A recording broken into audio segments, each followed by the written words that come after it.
So hello guys, welcome back to the channel.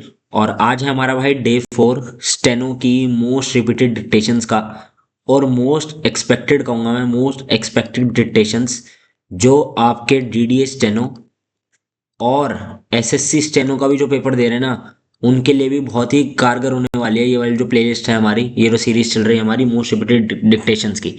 क्योंकि यार देखो, कोई भी वेंडर आए, चाहे टीसीएस हो चाहे एडिक्यूटी हो, कोई भी हो भाई, जो स्टेनो है स्टेनो तो वही रहेगी ना। कहाँ से पूछ लेंगे? नाइजीरिया की थोड़ा ना उठा लेंगे या उगांडा का उठा लेंगे, कुछ रहेगा तो भारत का ही माल ना सारा। ठीक है भाई, तो सेम ऐसा कुछ यार, वेंडर चाहे वो हो या टीसीएस हो या कोई भी हो, ठीक है, हमें प्रैक्टिस से मतलब है। तो मोस्ट रिपीटेड डिक्टेशन में क्या कर रहे हैं हम, मोस्ट एक्सपेक्टेड टॉपिक्स जितने भी हमारे हैं, जैसे कोई भी फूड मिनिस्ट्री के हो गए, कोई भी मिनिस्ट्री के हो गए, सबसे इंपॉर्टेंट जो है उनके डिक्टेशंस में डाल रहा हूँ। ठीक है, 3 डिक्टेशन हो चुकी है, आज है चौथी डिक्टेशन। और मैं आपको एक टिप दे देता हूँ, आप क्लास चंद्रा खोलो, जहाँ भी आपको अलग से लिखा हुआ दिख रहा है ना कुछ भी, जैसे दिख रहा है a vibrant test patches passage for grade C and grade D exams, ठीक है, इसका मतलब समझ जाओ ये बहुत ही इंपॉर्टेंट रहने वाली है। उन्होंने ऐसे ही नहीं लिख दिया ये चीज़। ठीक है, ट्रांसक्रिप्शन नंबर 265 है ये। ठीक है, बजट स्पीच है of the honourable finance minister. जितनी भी मिनिस्टर की स्पीचेज है ना, जरूर करके जाना अपने पेपर में, बहुत ही हेल्प करेंगी आपको। ठीक है, और देखा गया है 80 to 85% एग्जाम्स में यही स्पीचेज आती हैं मिनिस्ट्री वाली। ठीक है, तो शुरू करते हैं। Your transcription will start in 10 seconds, so be ready. Okay, चलो भाई। 5, 4, 3, 2, 1, start. Sir, I beg to move that the bill to give effect to the financial proposals of the central government for the financial year 2001 to be taken into consideration.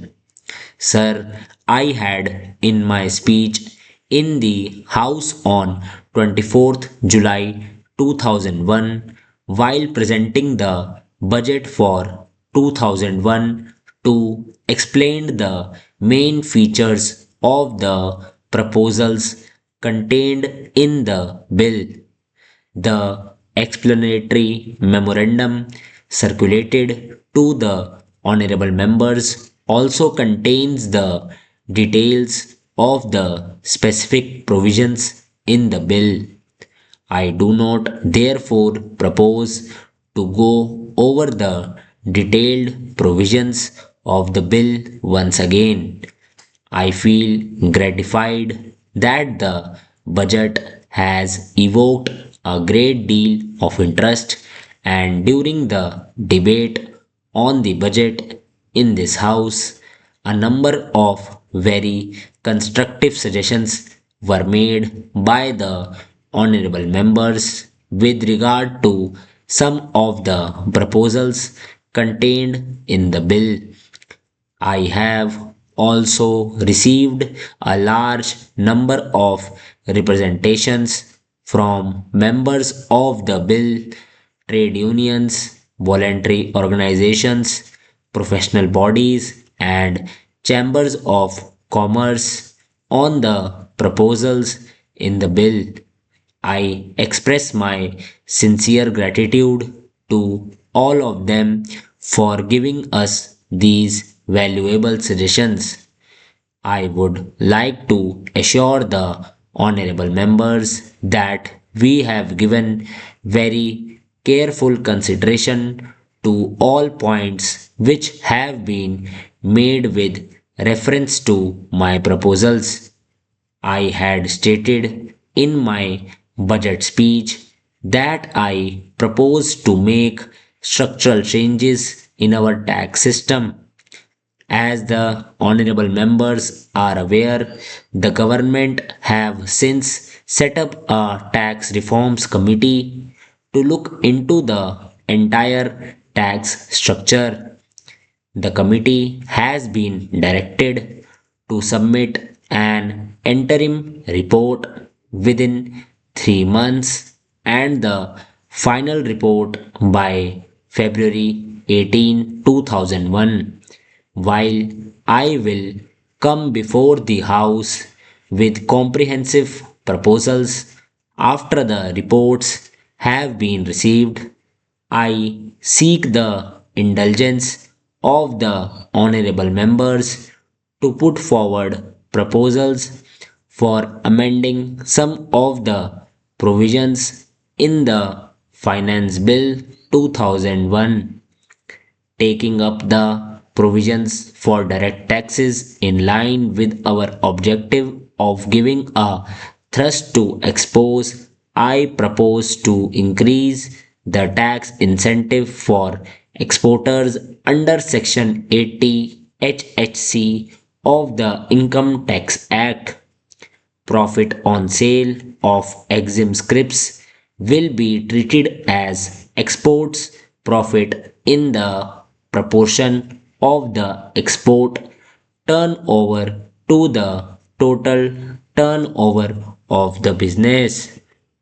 Honorable members will recall that I had proposed certain modifications in the scheme of tax concessions for tourism industry as contained in section 80 HHD of the Income Tax Act.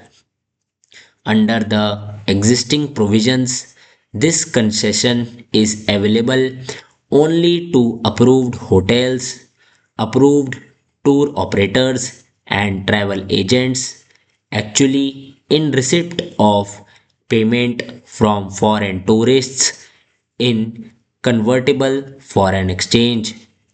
The modification proposed in the bill was intended to secure that this tax concession would also be available where payments for providing services to the foreign tourists are received in Indian currency from another hotel, tour operators, etc. out of the funds obtained by conversion of foreign exchange received from the foreign tourists in the various representations received by me. It has been pointed out that under the proposal in the bill, the tour operators would stand to lose, recognizing the contribution made by the tour operators in attracting foreign tourists to this country. I wish to make it clear that extending the tax concession to hotels and travel agents will not be at the cost of our tour operators.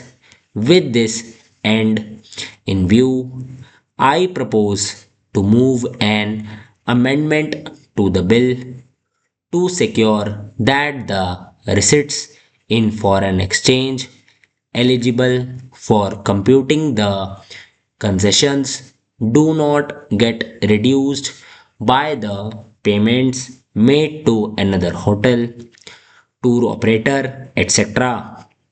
for providing service to foreign tourists.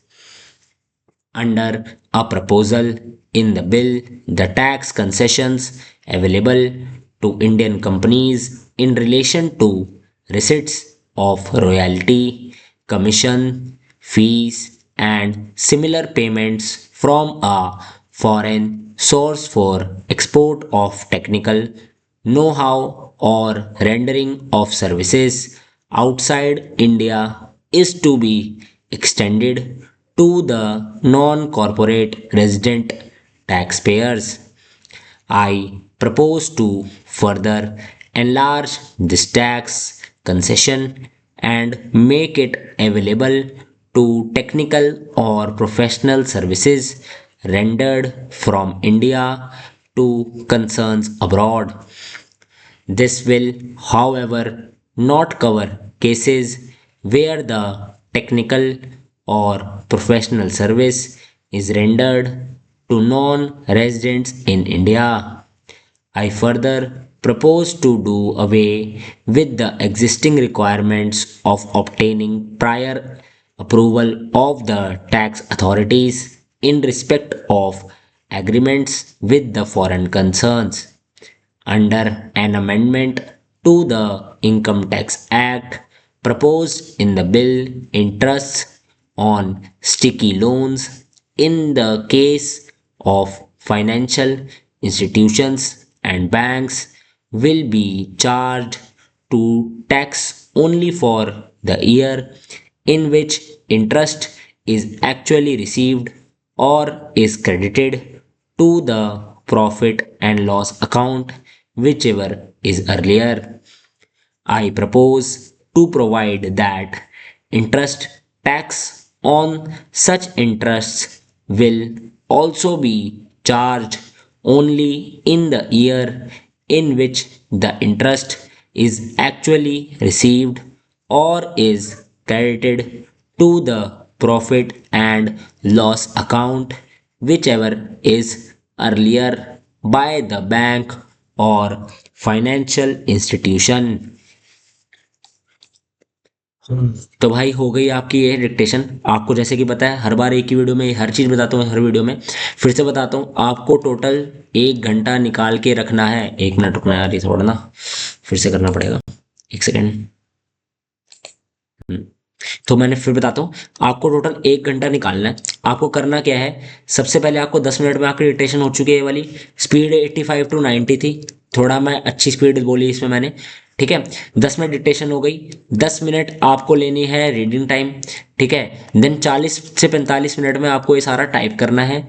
फिर आपको क्या करना है, फिर आपको देखना है हमारी गलतियां कहाँ हुई, ठीक है। एक कॉपी बनानी है, एरर कॉपी बनानी है, उसमें सभी लिखनी है गलतियां और उसकी प्रैक्टिस करनी है, जिससे सेम गलतियां आपकी आने वाली जो डिक्टेशन है उनमें ना हो, अगर उसमें सेम वर्ड हो तो। पहली चीज। दूसरी चीज ये कि अगर आपके वर्ड्स छूटे हैं, मेरे हिसाब से छूटे होंगे, तो आपको फिर से वीडियो देखनी है जब तक आपके वर्ड्स छूटना बंद हो जाए, क्योंकि बहुत इंपॉर्टेंट डिक्टेशन है। ऐसी ही डिक्टेशन आती हैं पेपर में, ठीक है भाई। तो खत्म करते हैं आज की डिक्टेशन को, ठीक है। मिलते हैं अगली क्लास में। Till then take care.